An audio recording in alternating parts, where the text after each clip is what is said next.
It lies at the very heart of the profession of nursing.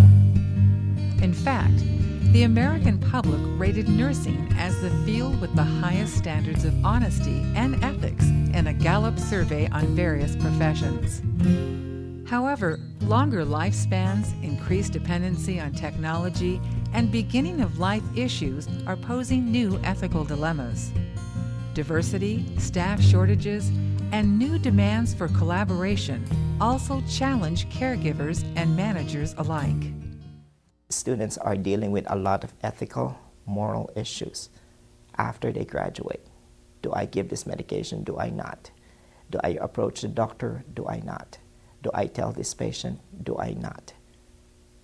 Knowing this, what will I do? The Joint Commission on Accreditation of Healthcare Organizations mandates that institutions address ethical issues related to patient care and requires that health professionals be educated about ethics. This involves being aware of the ethical implications inherent in their work and being able to develop a philosophically consistent values-based framework upon which to base decision-making. It starts with understanding some fundamental principles. Ethics stems from morality. Morals involve a basic sense of right and wrong, good and bad, notions that affect the human conscience. Things like respect, freedom, and love are considered moral concepts. How are you feeling? A lot better today. My leg hasn't been bothering as much lately. In fact, a nurse's own motivation to care for others is usually generated by a moral perspective. Morals inspire rules of action. These are called ethics. Our policy supports the ethical standards of protecting our patients' dignity in any way we can. That's why we provide privacy during the personal care of Mr. Jones, even though he's in a coma and not aware of his environment. I see.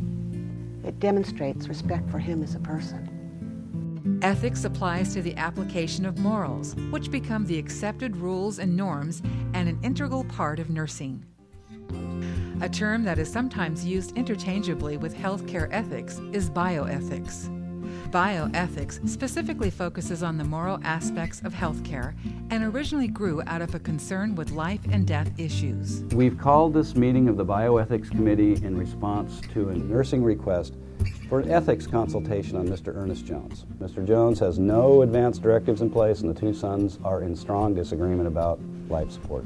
Issues like advance directives, organ and tissue recovery and donation, and informed consent are common topics of discussion.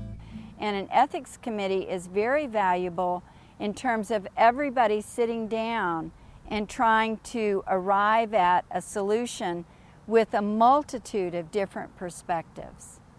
There are many principles used when discussing bioethics. Beneficence is one of them. It refers to taking action to promote the welfare of others. Set aside about 15 minutes so that we can go over this. Mercy, kindness, and charity are all qualities of beneficence. The term non-malfeasance is related to beneficence. It essentially means do no harm. This is an overriding principle for all patient care. You want to do whatever is in the patient's best benefit and do no harm. Part of that also includes intent to do no harm. We can also do emotional harm, and we can do emotional harm through not necessarily malice aforethought, but by providing culturally insensitive care, not being aware of perhaps what the patient thinks or how the patient feels. Respect for persons is fundamental. There are many ways to demonstrate this. One way is through honoring a person's autonomy. Autonomy literally means self-governing, having freedom to make choices about one's life. Mr. Benson, so you wanted to talk to me? Yes, I've been thinking about my surgery, and I really think I need a second opinion. My wife agrees with me, and I want to postpone the surgery until we get it. Okay. Sure, well, you have every right to a second opinion. I'll go ahead and let your doctor know. Do you have any idea who you would want to see? In nursing, there are many implications with autonomy, such as informed consent, advance directives, and end-of-life issues. Respecting a patient's privacy is an important ethical principle. One means of achieving this is through the practice of confidentiality. Yes, I realize you want the data, but I can't give out information about other patients without their consent. I'm sorry, ma'am, it's just confidential.